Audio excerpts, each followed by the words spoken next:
All right, welcome back into another episode of Indiebnb. Today I'm joined by Ben Easton from the band Deary. Ben, Hello. how we feeling over there across the pond? We're good, man. We're really good. Yeah, it's only a couple of weeks until the album comes out, so we're all pretty buzzed, man. I love it. I love it. When you have like kind of this release coming out later, later on, and you're doing a lot of pub for it, like how much of the songs, how long have the songs been finished? Like what's the you know kind of timeline here for this particular album? I mean, the songs have been finished since our final mixing session was in October. Um, so yeah, packaged it up and it's kind of a bit crazy that it takes 6 months to put it all out, but Yeah. yeah, it's ready about 6 months ago. Um, but yeah, I mean the songs all kind of started in different ways, different timelines, and it all just sort of comes together with a lot of hard work and a lot of hair pulling sometimes, you know.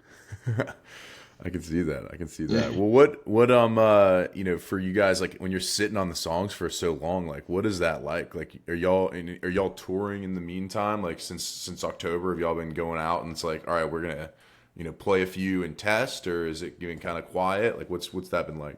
It's been fairly quiet. So we did a lot of touring last year. Sort of halfway through the creation of the record, we went on like a month of festivals. Yeah. So we did a few in the UK. We did one out in Sicily and Italy, which was pretty special. And that kind of broke up the recording process that started in June. And then yeah, since October, our bassist, who we were working with last year, had to leave. So we've been basically getting a new band together since October. So we've Oh got two wow. new guys come in, Alice and Nick on bass and guitar, and yeah, we've just basically been um, rehearsing, getting everything up to speed, new songs in, and yeah, going to start road testing them in a few weeks. Gotcha. Gotcha. Yeah, Yeah. it's kind of funny, like, the delay. I always wonder about the delay because it's like at this point now, do you like not that you don't like the songs, but it's like, you Mm. spent so much time making them and then you got to sit on them for so long and then you're like, man, like, all right, like now we finally get to like show them to the world. And it's just like, it's all old hat for you at this point. You probably moved on and written 10 songs since the last time had to. Yeah, I mean it's weird because we're not the kind of band that goes into a rehearsal room and like jams tunes out. Sure. We kind of do it a little bit more methodically, individually at home. It means that when we do eventually bring them into the live room, it means that we're not bored of them because we haven't actually played them Got it. properly as a band yet. So yeah, we had a session 2 weeks ago. We have got a session uh, this weekend coming. Um, and yeah, that'll be like the fourth or fifth time that we played these songs live. So it's like it's still pretty fresh, even though the songs we've Yeah. had for a number of months and years. Um, which I think adds to the kind of excitement of it all. The tunes sound like they do on the record, but then there's little bits that are only for live. You know, it's kind of yeah, it's continually exciting. But you're right, we do when there is a bit of downtime, you can't help but just write some more stuff. You know. Yeah. Yeah, for sure. Well, I want to dive in. You mentioned y'all's process and kind of it being independent. So was that the same for Seabird and Alfie, the two singles that are out now, like for this particular album? Yeah, pretty much. Seabird started life in 2023, I think, something like that. Just found some chords, found some drum samples that I was really keen on, and yeah, we sort of with most of the tunes that we work on, we have an initial idea. I'll send that idea out to Dottie, and Dottie will go, yeah, yeah, it's cool, man. And if her response to that is not, oh my God, this is amazing, well, maybe if it's a bit lukewarm, I'll kind of put it in the pile and go, maybe we'll Yeah. dig that out sometime. And yeah, so we first had that what was going to be what was going to become Seabird in 2023, and sometimes it takes like a year, 2 years for us to forget about a certain demo, a certain track, then bring it back up and then go, oh shit, actually that had something in it. So um, yeah, when we were first looking at the album, I think we all knew that that was one that was gonna make it. So and then Alfie was a lot later, but still, again, it starts with an idea, a voice note. Dottie will send me over a chord and go, oh, I really want to use this chord in the tune. And then I'll, yeah, spend hours and days making a kind of demo and then send it back. Hmm. And then the guys usually have a lot of notes, and then we go from there. Yeah. Now, Alfie's about, if I've read social media right now, correct me if I'm wrong, is it about a dog that passed away recently? It is and it isn't. So it's Okay. basically, um, I think Dottie wanted to do something maybe a little bit simpler in terms, like some of the subject matter on the album is quite heavy and it's quite dark, and I think that she's of the opinion, and I agree as well, that sometimes like you just want to, you know mirror everything that's going on in your life as opposed to answering like big questions and all that kind of stuff. And so we sort of, as a placeholder, were like, oh, maybe it could be about like a dog and childhood and stuff like that.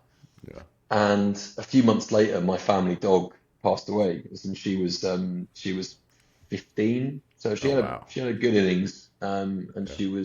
she wasn't called Alfie, but she was a dog. And yeah, when she passed away, a few weeks afterwards, we were in the studio, and I said to Dottie, I was like, she was asking how I was, and I was like, it just feels like the last remnant of my childhood is like gone now. That was the Hmm. last thing that like connected me back to my childhood, like, the area that I grew up in, I don't live in anymore. Hmm. Friends that I had at school, I've sort of distanced myself from them for various reasons. So it's like this is kind of like the last thing. And then when she passed away, I said that to Dots, and she was like, "Well, I think we've got something that we can kind of utilize lyrically." And I think the lyrics that we have that eventually ended up on Alfie are really beautiful, with that sentiment of, grief and um, almost existentialism, but we are talking about a dog as well. So yeah, it is and it isn't. Gotcha. Gotcha. And same kind of, for lyrics, Seabird, like I feel like, again, and I've tried to dabble in songwriting as I've gotten into this, and Mm. I just don't have the mind for it. But like how do you come up with the lyrics, and like typically for a song, like, especially with y'all's fraction approach, where it's, everyone kind of comes in and brings it all together Mm. later, like, lyrically, how does that kind of develop? I think that's one of the best things about the setup that we have is that, you know we're all songwriters in our own respect, but we Hmm. don't necessarily, overstep the mark on each other's, well, not territory, but, I'm a lot more comfortable writing songs and looking at the sounds of things. Harry's a lot more comfortable looking at like the rhythm and the dynamics and where could this go and where could this go. And Dottie is, you know, the best musician that I've worked with who can do melodies and top lines, and her lyrics are also just, pretty special. So yeah, when it comes to Seabird, I think there was, yeah, I think we were all in kind of different places in life, but Hmm. all in a weird way in a bit of a transient place. I'd moved out of the city. Dottie had moved away from London to Brighton on the seaside. Sure.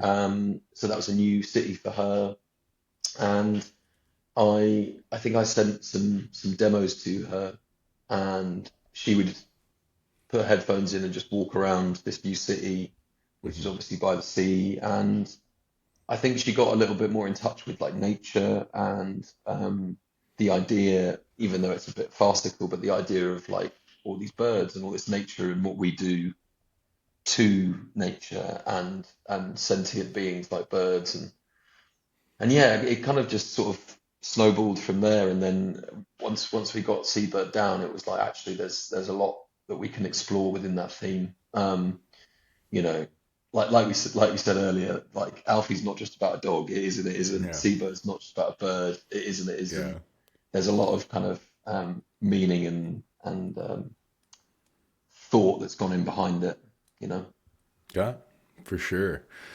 And for you guys, keeping those meanings and themes throughout, even the other visual aspect. Again, the music video is something I often talk about on this show because it doesn't, when I grew up, and it's Saturday morning, I was sitting there watching pop up video, MTV. Here's the Yeah, top man. 10. Like, I've seen the Alien Ant Farm video where the guy leans over like this and doing Smooth Criminal about 5,000 times. Like, Yeah, yeah, yeah. it seems like something that's now it's another just element of content that it's, pushed out for bands. But, you know, Yeah, for the Alfie video, like, I can now see it makes, when you give me the context of, what the song's about, her roller skating in the middle of the park there, like, it seems like yeah, it's, about kind of that childhood and, then it gets really trippy and then it comes back and, yeah. so like what, when you're making that, like, how do y'all come up with that idea? What's the kind of the genesis there? And Yeah, I mean, we value music videos quite a lot, actually. mhm, I think that you're totally right. The music video has kind of been relegated to a point of other content. We can live with it, we can live without it. But as you said, my when I was growing up, it was Saturday, as you said, Saturday mornings, MTV2. That's what I yeah, would watch. yeah, And videos that really stick in your mind. And maybe the song's shit, but the music video really kind of sticks yeah, in your mind. And we um we did our first EP. We had a couple of music videos that just sort of you know just accompanied the music, but didn't really kind of inform or tell a different story or anything like that. And we had a chap reach out to us before our second EP called Liam Beasley, who goes by Lim, and we had a couple of meetings with him, and he was just so passionate about film and short film and music videos, and he's a really, really gifted creative and a really gifted videographer. Sorry, filmmaker, not just videographer. yeah, But um, and yeah, so we tried a couple of things out on Aurelia. There was some themes that we wanted to get across, and some touch points that we were like, oh, it'd be cool if we did some more like horror style things. And we've just sort of stayed with Liam this whole time.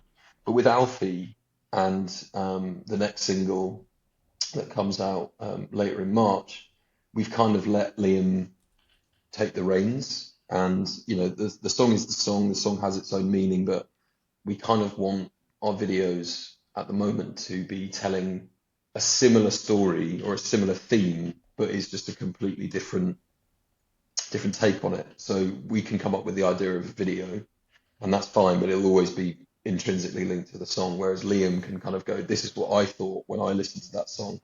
And hmm I think Alfie's a really good example of that. It's a pretty big undertaking to do a 8 minute short film, yeah, um, but we did it with an incredible performer called Lily Moss, um, and yeah, just sort of let them get on with it. And then when they sent it back to us, we were like, this is exactly kind of the feeling of the song. So yeah, so it's a really nice little partnership we've got with Lim.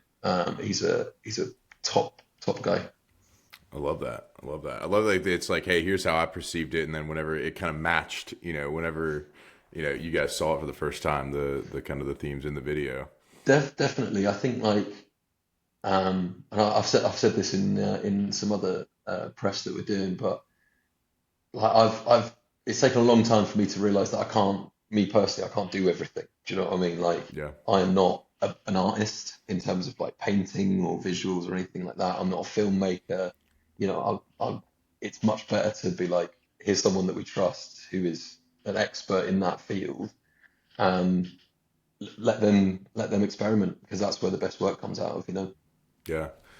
I can imagine like as it seems like in when you start out a band, like you have to wear a ton of hats, right? Mm, And then you mm. have to have kind of that, like, you're in charge of everything. And then as you, kind of grow, it's like, all right, well, now I've got to, relinquish some of that in order to, Yeah. let the, let my part get better. I can Yeah, yeah, concentrate yeah, on my yeah. part, and then let everybody, everyone else do their part as well. So, it's kind of an Yeah. interesting dynamic to think about. It's become almost to the point where it's become, I wouldn't say too easy, because you do graft and we do a lot of work on everything daily, but the point where you've got a team around you that you trust enough to be like, if there's an issue, that person will fix it, or that person will do that, or that person will do that. And that's not just creatively, that's like logistically as well, which, you Yeah. know, 90% of my time and the band's time at the moment is admin, just until we get out on tour. So, um, yeah, no, it's nice to relinquish that control. It feels quite freeing, just to focus on the bit that you enjoy the most and you're meant to do. Yeah, certainly. Well, last thing, I want to kind of get in before we get a little bit more on the kind of touring side. Mm, You mentioned in an interview at some point, you said the last EP was us trying to be Deary. This yeah, EP is us being Deary. So I yeah. want to just hear your thoughts to kind of expound on that a little bit, and like, what's the differences, and how have transitioned from pretending to be Deary to Yeah, being Deary. yeah. I mean, there's a few facets to that. I think the first point is that Deary was made, um, initially as like a made up band thing. Hmm. Like I've been making music since I was like 12 years old. The last band that I was in just before COVID happened, we were sort of a bit directionless, didn't know what we were doing, and songwriting was between five of us, and it got a little bit fractious and stuff like that. And lockdown happened, and I was just at home with guitars and pedals and stuff, and I was like, I really, really want to make this band, this kind of gothy, lost 80s indie band, with a female vocal. Like, I'd love to just have a go at it. And so and then, everything kind of happened after that, but the essence of that always remained, which was like, um, we're trying to be this made up kind of band. Hmm. And after the first EP, second EP, you start getting your own personality, and you start getting your own, like, actually, this is our own thing, and it's made up of lots of different parts. It's not just me anymore. It's not just Dottie. It's Harry. It's management. It's label. It's Liam doing the video. It becomes, a lot more of a thing, and also the people who listen, and people who come to shows, and fans, basically, that adds a really incredible fourth dimension to it as well, which is, people actually want to hear this stuff, and find some sort of joy or comfort in our music, which is great. And I don't know, I think we kind of let the reins loose a little bit on this record, in terms of not really giving a shit about what people think about us, and our music, but also being much more like confident in our artistry, Hmm. a lot more kind of like, you know, it would, in like, for example, it would take me like months to put a guitar track down or mix a track or anything like that, because I'd be like, no, that wasn't recorded right. I need this, I need this, I need this. And actually, that's all bullshit, basically. Yeah.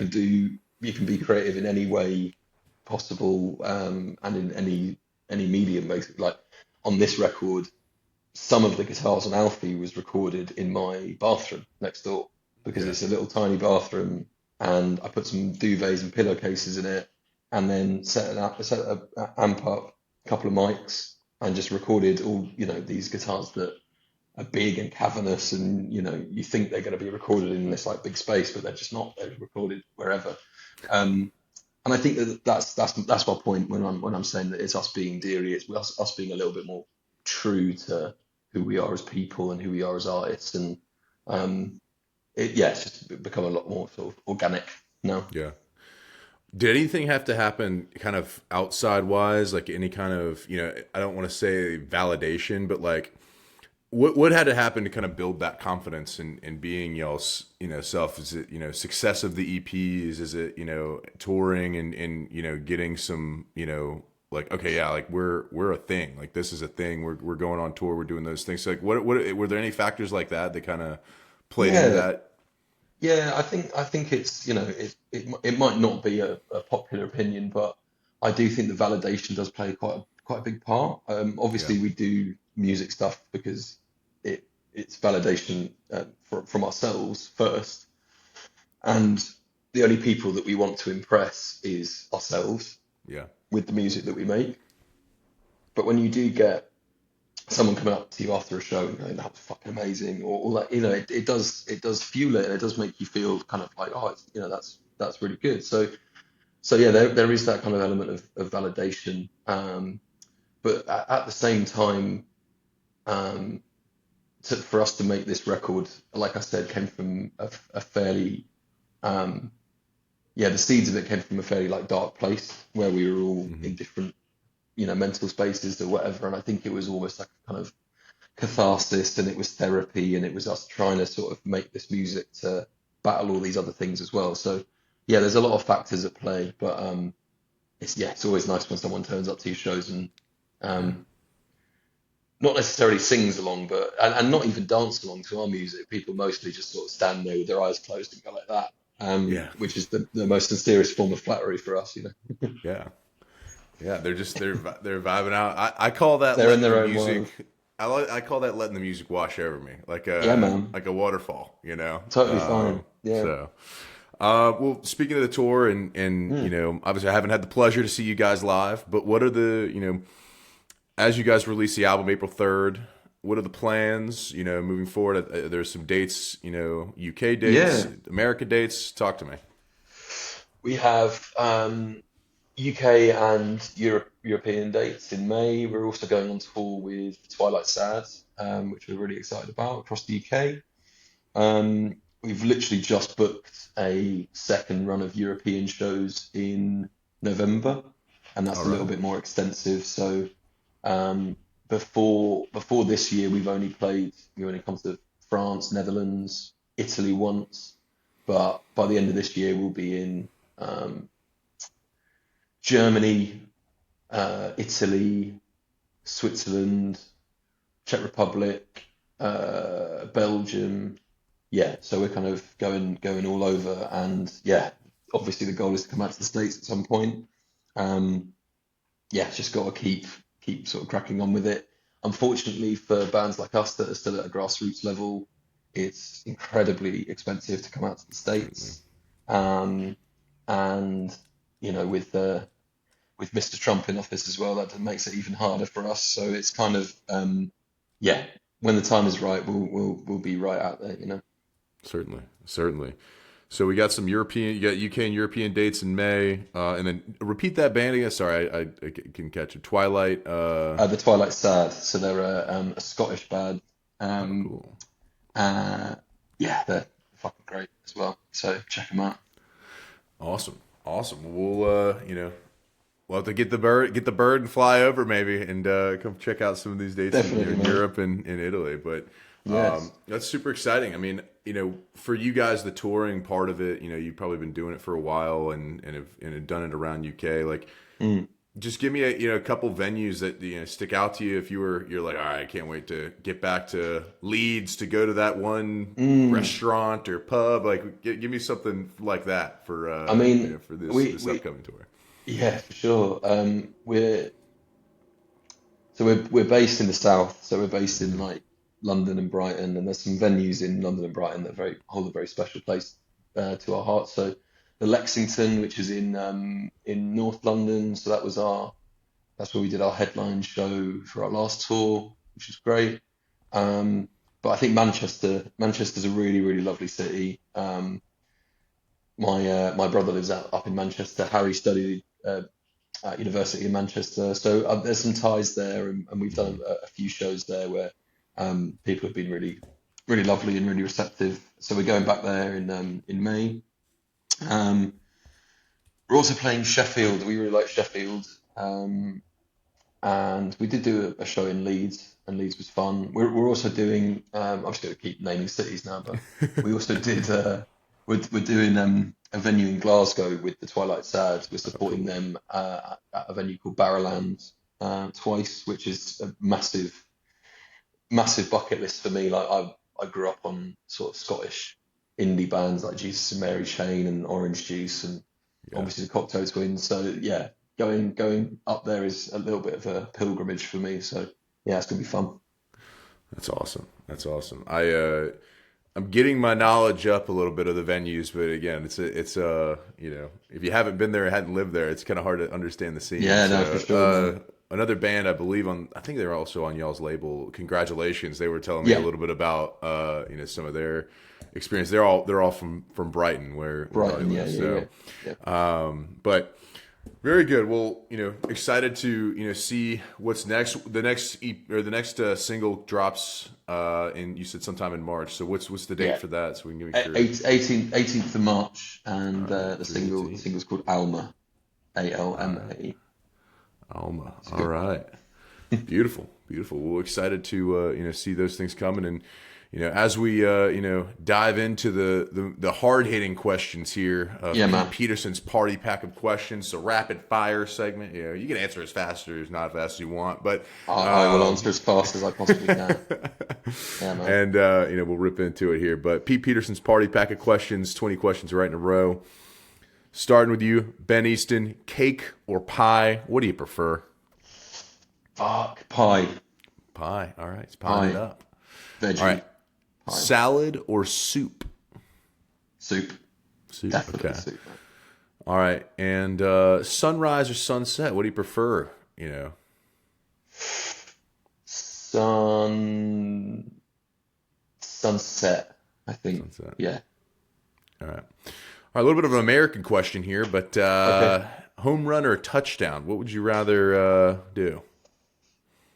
Well, I can't abide by American football because you're not using your feet, man. So home run.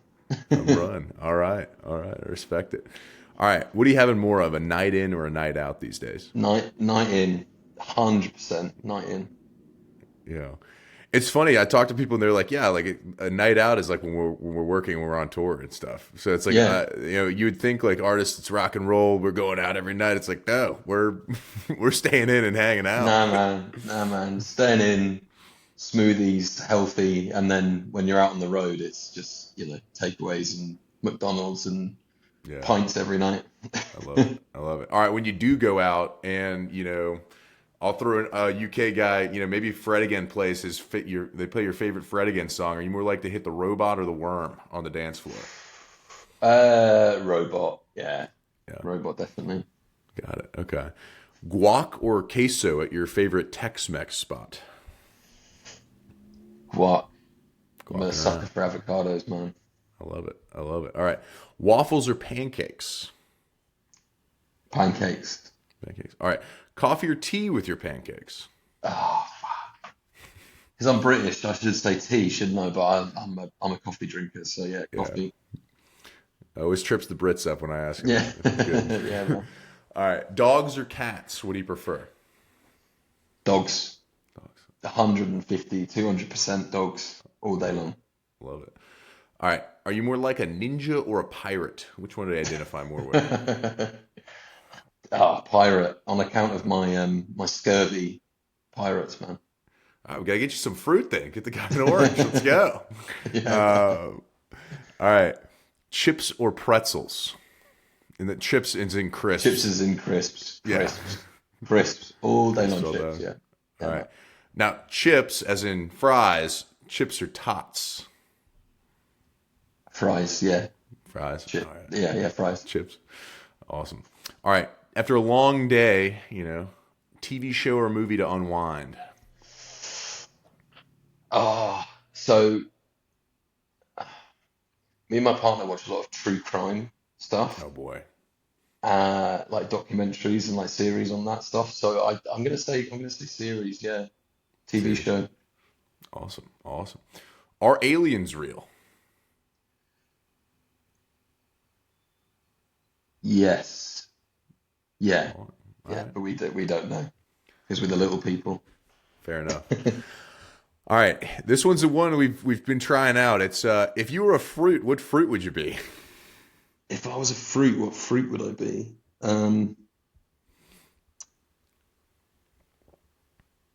An apple, but I need to specify that it would be like a nice sort of like crispy apple, not this Okay. mushy shit.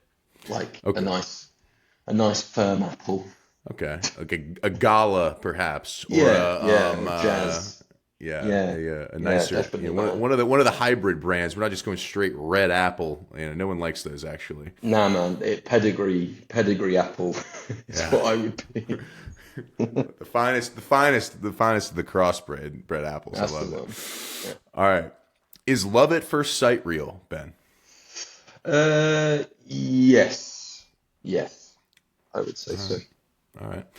And final question of Pete Peterson's Party Pack questions. You've mentioned Twilight Sad, so you can say them, but who are a couple of bands that we ought to check out that we might not know? Um, a band that I've been getting into recently, they put a single out called 13A. They're a band called Goodbye, is what they're called. They're from Brighton. They're fucking awesome.